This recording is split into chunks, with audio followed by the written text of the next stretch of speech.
how do you get rid of English ivy? I applied Roundup this summer, but that did not work. I pull what I can, but there are places where it grows that I can't get to. Thank you. And this is Barbara from Manalapan, New Jersey.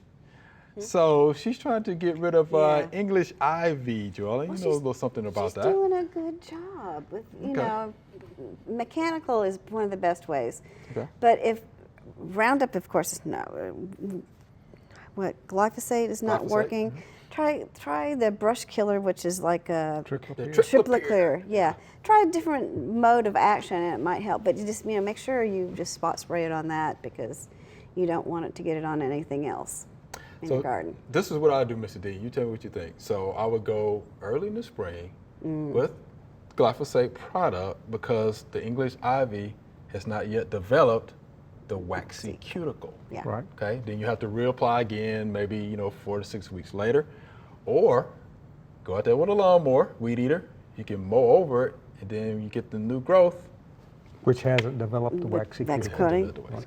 Glyphosate, yeah. Another thing, you may want to use a stronger solution of glyphosate. Okay. All right. I looked at some research that had been done comparing glyphosate with triclopyr, and glyphosate worked better when they used the 41% material, at least a 41% material, and a 4% solution, which most of the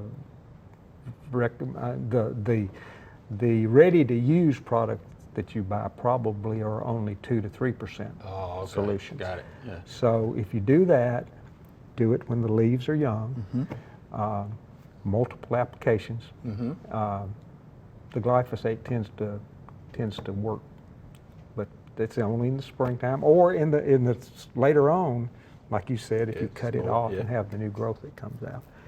But mechanical is what I do, and I have a lot of English ivy on my property, and where it's growing, I need it.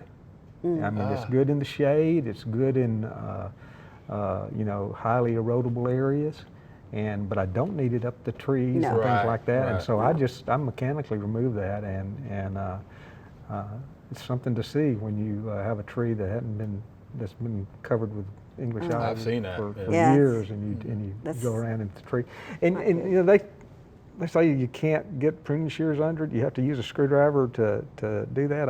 My lopping shears, I can hook my lopping shears around them and cut most of them off with heavy-duty lopping shears. Wow. And then once you do that one time, they start up your tree again. Next year, you just use hand shears. Just walk around the tree and cut them off and let it grow along the base of the tree, and it works. And she's got the right idea if she's done it mechanically, and eventually you're going to get rid of the carbohydrates in the ground, and it will stop coming up. Yeah. But that's going to take a lot longer. It's going to be some work, Ms. Barbara. We appreciate the question. Do read and follow the label, on the herbicide that you will be using. Thanks for watching. If you liked it, subscribe. We have hundreds of family plot videos for you to view.